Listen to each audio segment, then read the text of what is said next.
"Say you're my wife," the Duke of Harndale said, low and desperate. "Just until my mother leaves. An hour, no more, and I will pay you anything you like."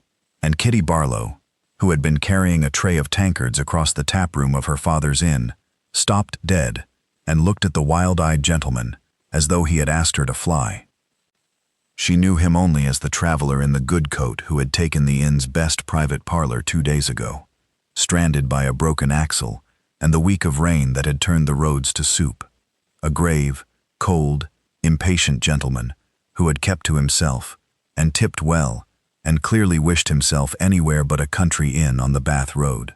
She had not known he was a duke. She had not known anything about him except that he was handsome in a forbidding way and paid his shot on time, which at the Barlow Inn made a man practically a saint. And now he had caught her by the elbow at the foot of the stairs, white about the mouth, and begged her to be his wife for an hour. "I think, sir," Kitty said carefully, "that you have had rather more of my father's ale than is good for you, and I will fetch you some coffee, and we will say no more about it." "I am entirely sober," the Duke said, "and entirely desperate, which is worse.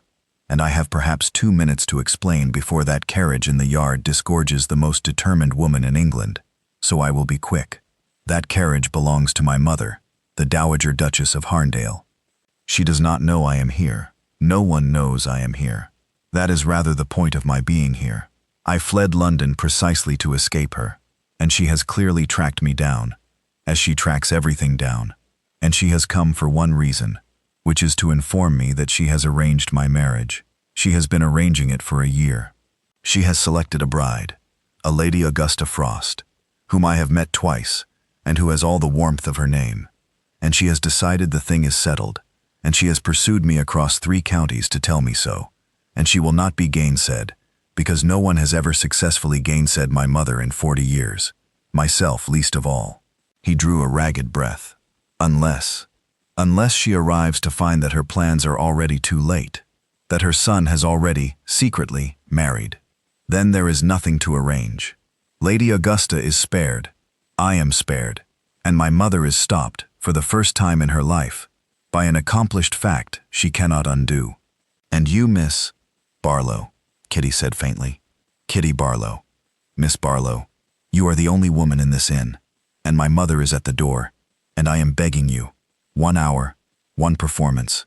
Be my wife until she is gone, and name your price. Please, I have never begged for anything in my life, and I am begging now." And Kitty Barlow, 25, sharp-tongued, sensible, an innkeeper's daughter who had served every kind of fool that ever came down the Bath Road and thought she had seen them all, looked at the desperate Duke and made, on 2 seconds' reflection, the maddest decision of her life, which was to laugh, and set down her tray, and say, "Well, this will be more interesting than the tankards. What is your name, husband, since I am apparently about to have one? I can hardly call you sir in front of your mother." "Alaric," the Duke said, with a relief so total it was nearly comic. "Alaric Vane, Harndale." "Kitty, thank you, you are saving my life." "I am delaying your mother," Kitty corrected, already untying her apron and smoothing her hair, thinking fast, "which is a different and smaller thing, and we shall see how long it holds. Now listen, if I am to be your duchess for an hour, I had better know 3 things: how long we have been married, where we were married, and why a duke's wife is wearing a taproom girl's dress and carrying tankards, because your mother will ask all 3 within the first minute. Mothers always do. Quickly, Alaric, she's coming up the steps."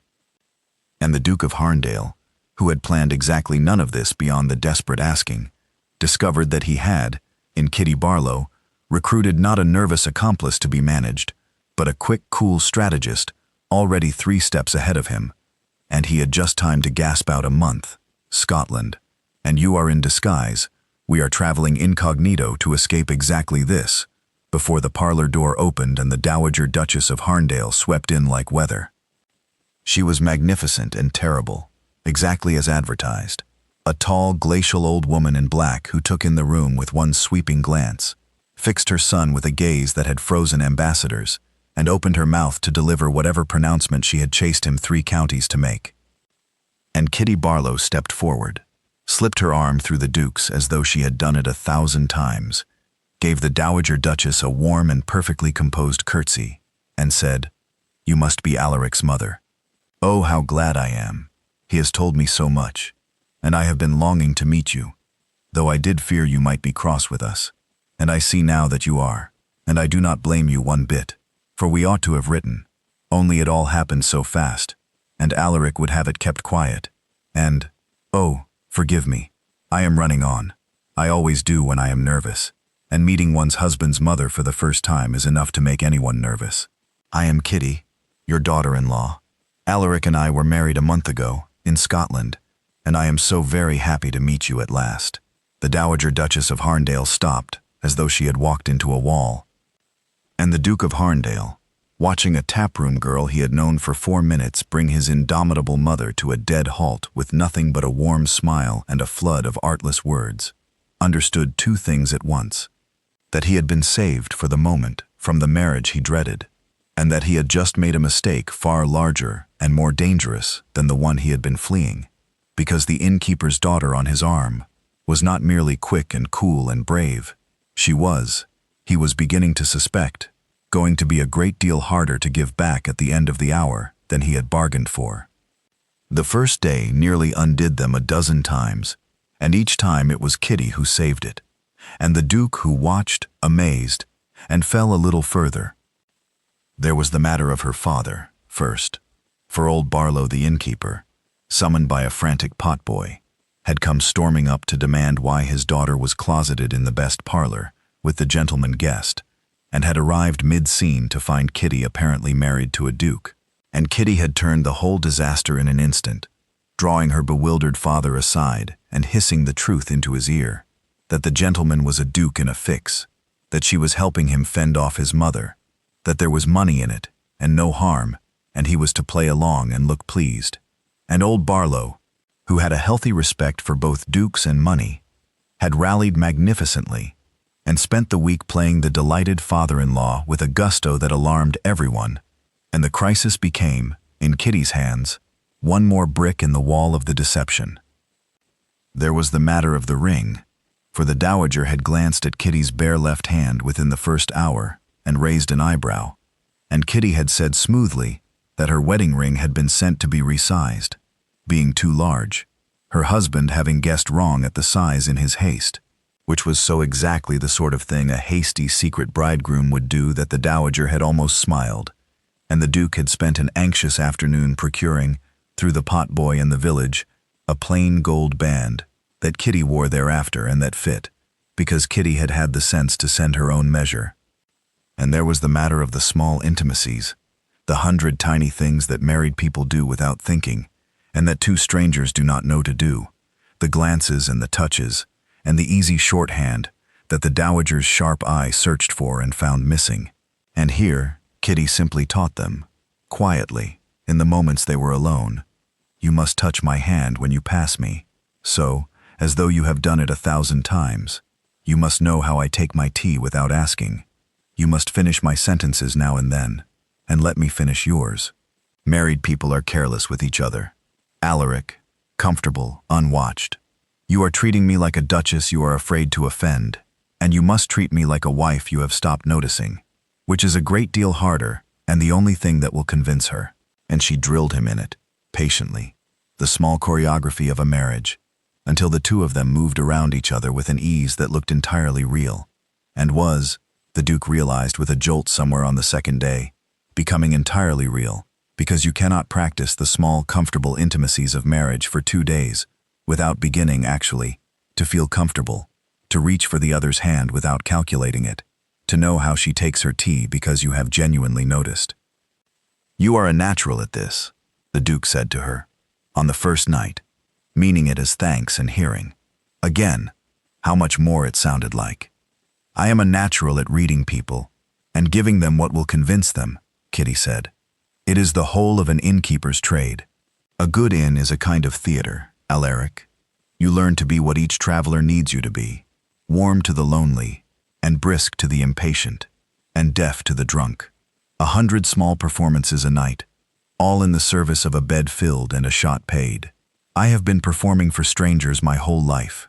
This is only a larger part than usual, with higher stakes and a more exacting audience. She said it lightly, but the Duke heard something underneath it and asked, and she added, more quietly, "It is strange, though, I will admit. Usually the performance is a mask I put on and take off. This one, playing your wife, it does not feel like a mask. It feels like a dress that fits, which is a foolish thing for a taproom girl to say, and I will thank you to forget I said it. And go to bed, husband, before I say anything else foolish. We have your mother to convince in the morning, and I cannot do it on no sleep." And she had shooed him off, brisk and bright. But the Duke of Harndale had lain awake a long while that first night, thinking about a dress that fits, and had understood, even then, on the very first day, that he was in more danger from the innkeeper's daughter than from any marriage his mother could arrange. The hour became a day, and the day became a week, because the Dowager Duchess of Harndale did not, it transpired, intend to be got rid of in an hour.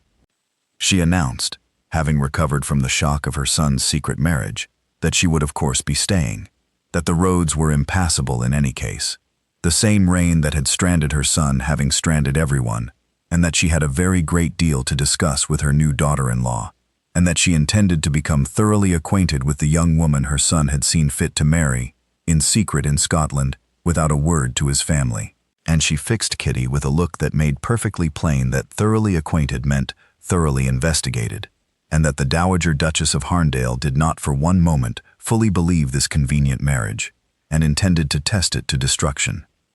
So the pretense, meant to last an hour, had to be maintained for a week, under the relentless daily scrutiny of the sharpest old woman in England, in the cramped quarters of a country inn, by two people who had known each other for 4 minutes when it began. It should have collapsed within a day. It did not collapse, and the reason it did not collapse was Kitty Barlow, who turned out to have a genius for the thing that astonished the Duke more with every passing hour. For Kitty was not merely quick, she was wise, in the practical, hard-won way of a woman who had spent her life reading people across a taproom, and she understood the Dowager Duchess better after one day than the Duke had understood her in 30 years. She saw at once what the Duke had never seen, that the terrible old woman's tyranny was not cruelty, but fear, the fear of a widow who had lost her husband and her purpose, and clung to arranging her son's life, because it was the only way she knew to still matter, to still be needed, to not be set aside as a useless old woman with nothing left to do. And Kitty, seeing it, did the thing no one had ever done to the Dowager Duchess of Harndale. Instead of resisting her, or fearing her, or fighting her, she was kind to her, drew her out, asked her about her own marriage, her own youth, listened to her, valued her, treated the terrifying old dragon not as an obstacle, but as a lonely old woman who had lost her place in the world and was frightened of being discarded. And the Dowager Duchess of Harndale, who had come to expose a false marriage and destroy it, found herself, day by day, disarmed. Not because Kitty deceived her better, but because Kitty was kind to her in a way no one had been in years, and a lonely, frightened old tyrant is defenseless against genuine kindness, having built her whole life to withstand everything except that. The Duke watched it happen with growing astonishment and a feeling he was slower to name. He watched a taproom girl manage his impossible mother with more skill and more heart than he had ever managed her himself. He watched Kitty be quick and warm and unafraid and wise, watched her turn a desperate deception into something that looked, more with every day, alarmingly like a real marriage, because to sell the marriage they had to live as married, to share the small parlor and the long evenings, and the constant performance of intimacy. And the terrible thing about performing intimacy, as another duke in another county had once discovered, is that the performing and the feeling grow very difficult to tell apart. There was one evening in particular, midway through the week, that neither of them ever forgot, because it was the evening the pretense slipped its moorings, and neither quite pulled it back. The Dowager had insisted, over supper, on hearing the story of the courtship, how her son and this taproom girl had met and fallen in love and married in Scotland, and Kitty and the Duke, forced to invent it together on the spot, under the old woman's sharp eye, had spun it between them, passing the tale back and forth, each picking up where the other left off, building the false history stitch by stitch, And somewhere in the telling, the strangest thing happened. The invented courtship began to feel true. For to make it convincing, they had to draw on real things. The Duke described, as their fictional first meeting, the actual moment he had first truly seen Kitty, 4 days before, quick and unafraid at the foot of the stairs. Kitty described, as their fictional falling in love, the real thing that had been happening to her all week, the discovery of the kind lonely man under the cold. They were describing, in the guise of a lie, exactly what was actually occurring between them, and they both knew it, and could not stop, and the Dowager watched them tell it with her sharp old eyes and said nothing. "And when did you know," the Dowager asked Kitty, "that you loved him?" A woman always knows the moment. When was yours? And Kitty, who should have invented some pretty Scottish moment, found herself answering with the truth instead, because the truth was sitting right there, and she was too tired of inventing to reach past it. "When he begged me," she said. "The first time he was so desperate, and so unlike a duke about it. Dukes do not beg, and he begged, humbly, a total stranger, because he was cornered and frightened, and had nowhere else to turn. And I thought, there is a real man under the cold, a man who can be brought to his knees, a man who is not made of ice after all. That is when he forgot to be grand, and simply asked me, like a person, for help. I do not think I have stopped falling since that moment." She caught herself, flushing, aware she had said far more than the performance required, and covered it with a laugh. "Which is a very odd thing to say of one's own husband, I know. But you did ask, Your Grace, and I have never been able to lie convincingly to a direct question. It is my great failing." The Duke of Harndale was looking at her across the supper table with an expression that had nothing of the performance in it at all. "I did not know that," he said, low, "that was the moment. For you. And it was not a line in the play. It was real." Kitty could hear that it was real. And for a moment, the two of them simply looked at each other across the table, the pretense entirely forgotten. Two people who had just accidentally told each other the truth in front of a watching mother, until the Dowager cleared her throat, dryly, and observed that it was a very touching story, and she found she believed every word of it, and that they might both stop gazing at each other like moonstruck calves, long enough to pass the salt. Afterward, when the Dowager had retired, they sat in the small parlor and did not speak for a while, both of them aware that something had shifted, that a wall had come down over supper that could not be built back. "You should not have said that," the Duke said finally, "about the begging, about falling, in front of my mother. It did not sound like a performance, Kitty. It sounded true." "It was true," Kitty said quietly, staring into the fire, past pretending. "That is why it did not sound like a performance. I am sorry. You are right that I should not have said it. But you asked me at the start never to lie to you, in private, whatever we performed for the world. Do you remember that first hour? You said, 'Be my wife in front of her, but between us the truth.' And so between us, I will not take it back, though I ought to. It was true. It has been true for days.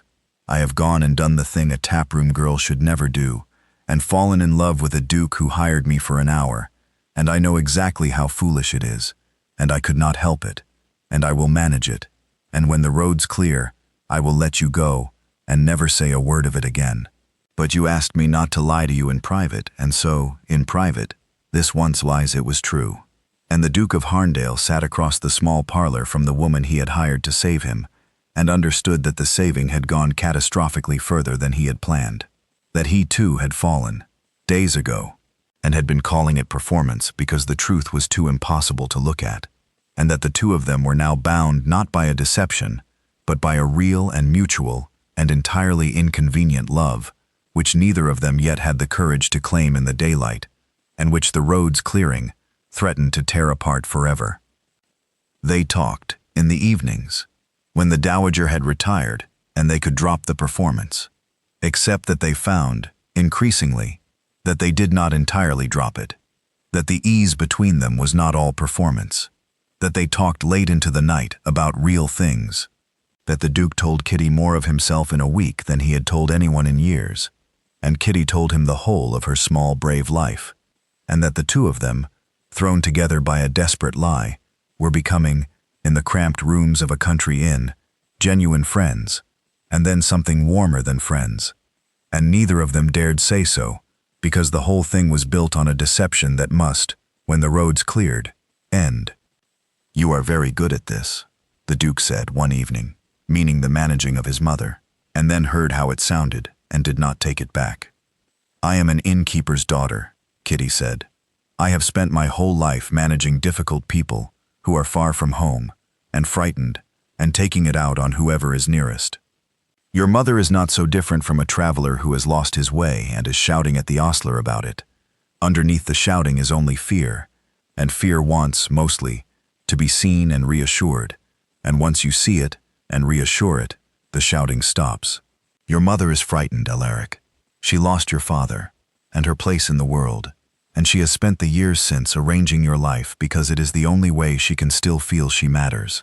She does not want to force you to marry Lady Augusta because she is cruel. She wants to force you to marry Lady Augusta because arranging it makes her feel useful, needed, still a person of consequence in a world that sets old widows aside. That is all it is. And the answer to it is not to fight her. You have fought her for years, and it has only made her cling harder, but to give her the thing she actually needs, which is to be needed. Find her a real place, a real purpose, some way to matter that is not the tyrannizing of your marriage, and the tyranny will stop, because she will not need it anymore. You have been treating the symptom. The disease is loneliness. I see it every week, in the tap room. It is always loneliness, in the end, under the shouting. And the Duke of Harndale looked at the innkeeper's daughter, who had just explained his own mother to him more truly than he had ever understood her in 30 years, and felt the thing he had been refusing to name rise up undeniable, and understood that he was in very great trouble, because he had begged a stranger to pretend to be his wife for an hour, and a week later he was sitting across a parlor from her, wishing, with his whole heart, that the pretense were real, and knowing that when the roads cleared, he would have to give her back to her tap room and her tankards, and never see her again, and finding the prospect entirely unbearable. The truth came out, in the end, because the Dowager Duchess of Harndale was far too sharp to be deceived for a week by two people who had known each other 4 minutes when they began, and because, having been won by Kitty's kindness, she chose the moment and the manner of its coming out herself. She summoned Kitty, alone, on the 6th day, and said, without preamble, "You are not married to my son. I have known it since the 2nd day.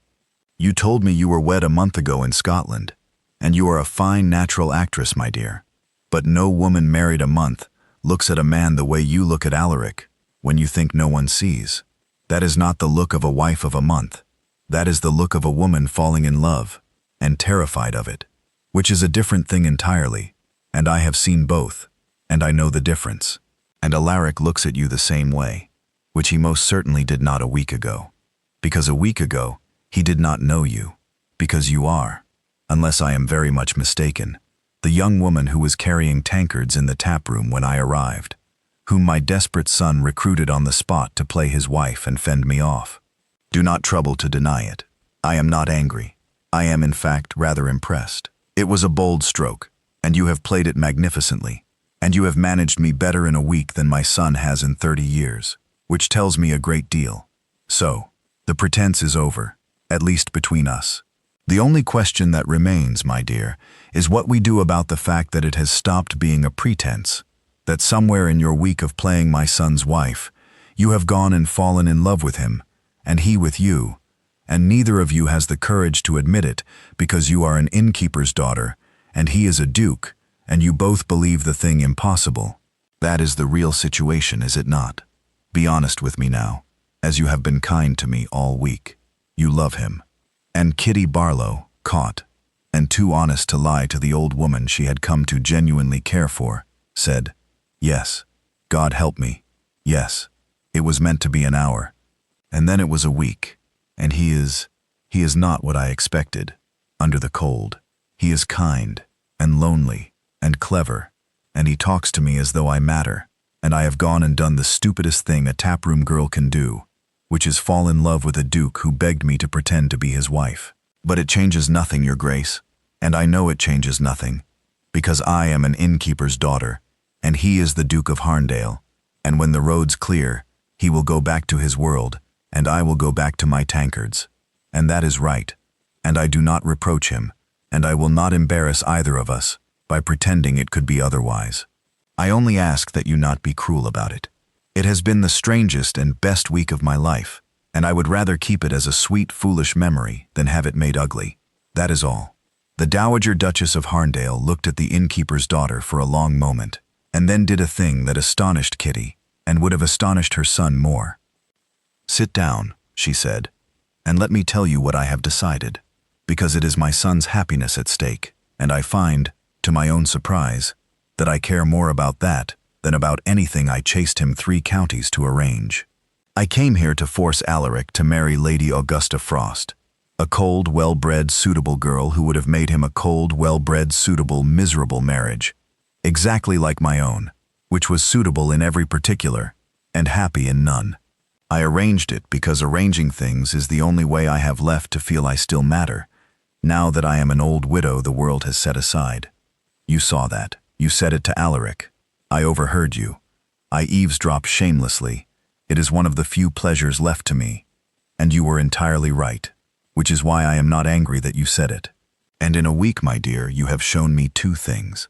The first is what my son looks like when he is happy, which I had not seen since he was a boy, and which I would move heaven and earth to preserve, because a mother who has seen her son happy cannot go back to arranging his misery.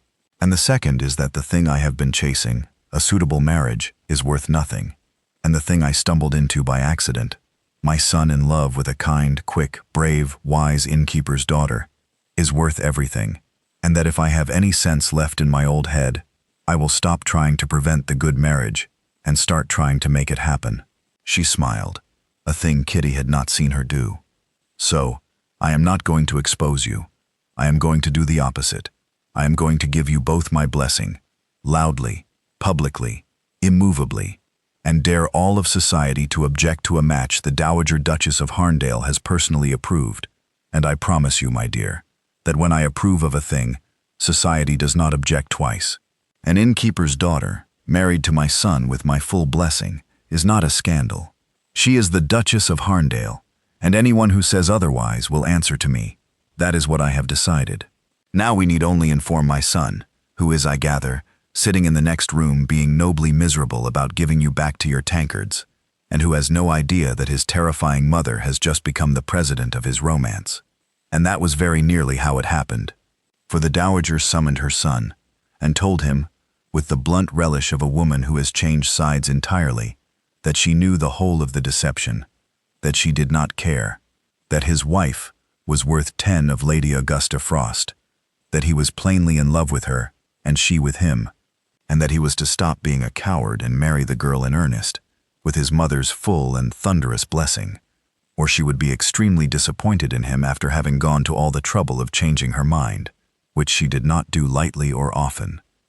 The Duke of Harndale, thus ambushed by his own mother into the thing he most wanted and had believed impossible, turned to Kitty, who stood pale and disbelieving in the middle of the parlor, and did the thing he should have done days before. "She is right," he said, "about all of it. I begged you to pretend to be my wife for an hour, and somewhere in the week I stopped pretending, and I have been sitting in that room being miserable at the thought of giving you back, and telling myself it was impossible, that you are an innkeeper's daughter, and I am a duke, and it cannot be, and my mother, of all people, has just knocked the whole impossible flat, because it turns out the one obstacle I feared most, my family, is standing here demanding I marry you. So there is nothing left in the way but my own cowardice, and I am done with it." He crossed to her and took her hands. "Kitty Barlow, I do not want to give you back. I want to keep you, really. Not for an hour, not for a week, but for the whole of my life. You have managed my impossible mother, and seen through my cold, and talked to me as though I mattered, and made a country inn the happiest place I have ever lived. And I have fallen in love with you so completely that the thought of the road's clearing fills me with dread. Marry me, really, this time in earnest, before God and my terrifying, delighted mother and all the world, not to fend anyone off. Because I love you, and I cannot imagine a life that does not have you in it. Tankards and quickness and kindness and all. Will you?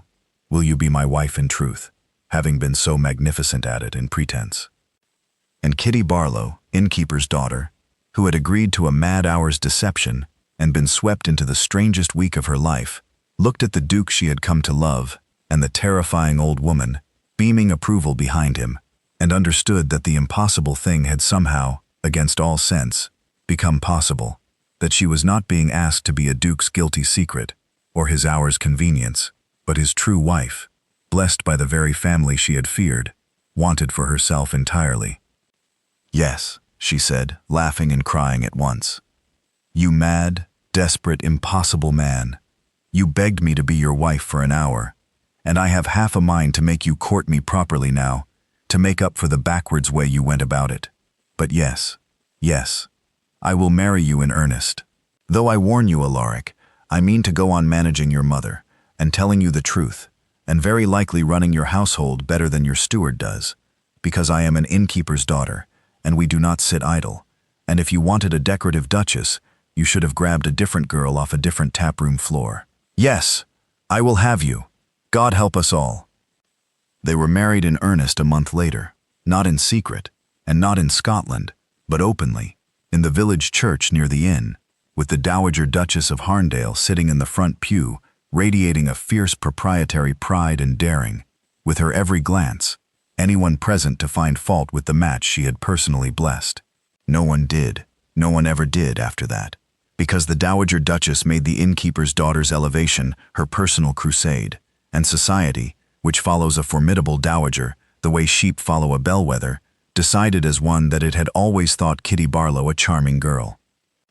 And the marriage was, by every account, one of the happiest and liveliest in England. For Kitty brought to it exactly what she had brought to the taproom and to the week of pretense: quickness and warmth, and an unerring eye for the fear under people's shouting, and a refusal to be either cowed by the great or unkind to the small. She managed the Duke's estates better than his steward, exactly as she had promised. She told the Duke the truth, exactly as she had promised. And she found, for the Dowager Duchess, the thing the old woman had most needed and never had: a real purpose, a real place, a real sense of being needed, by the simple expedient of actually needing her, consulting her, valuing her, handing her real responsibility in the running of the family's affairs and its charities, so that the terrible arranging old tyrant became, under Kitty's management, a useful and contented and genuinely beloved old woman. Her tyranny dissolved because its cause, the loneliness, the fear of being set aside, had been cured. Kitty had said the answer to the Dowager was not to fight her, but to give her a place to matter. She spent her marriage proving it, and the Dowager Duchess of Harndale, who had chased her son 3 counties to force a cold marriage, lived out her last years the warm, cherished grandmother of a warm, happy house, and died content, and blessed the innkeeper's daughter with her final breath for having, as she put it, saved the whole family from her.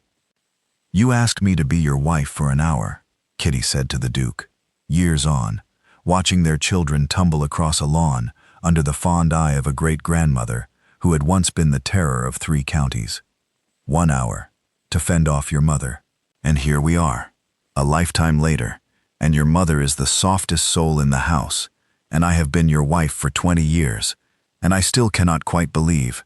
The whole of it grew out of a broken axle, and a week of rain, and a desperate man grabbing a taproom girl by the elbow." "It is the best hour's work I ever did," the Duke of Harndale said. "I fled London to escape a marriage my mother had arranged, and I ran straight into the marriage God had arranged, waiting for me in a taproom on the Bath Road with a tray of tankards. I begged you to save me from my mother for an hour.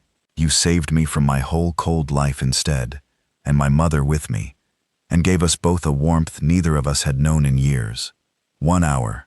I have never made a better bargain, or a luckier one, and I did not even know, grabbing your elbow, that I was reaching for the whole of the rest of my happiness, but I was. The luckiest broken axle in England. I shall bless it to my dying day."